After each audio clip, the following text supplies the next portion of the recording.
Once you suspect that a patient may have a head injury, you need to assess their mental health.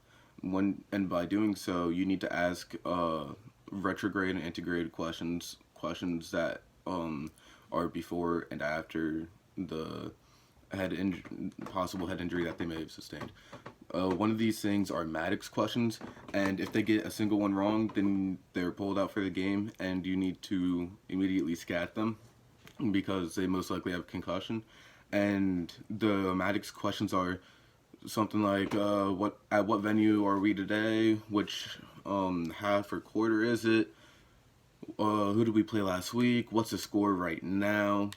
And did your team win the last game?"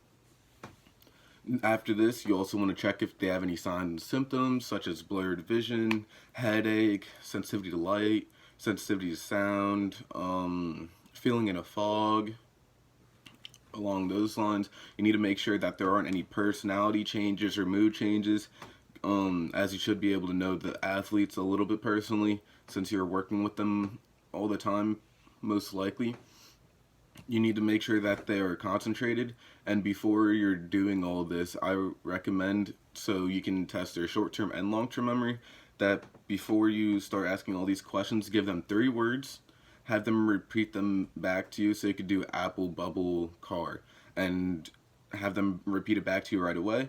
Tell them to remember those words, and then after you go through that whole assessment, you want to ask the same ask if the patient if they remember those 3 words. And if they seem off on any of these things, you should pull them and scat them. And to be safe, you don't want anyone being out there with a head injury.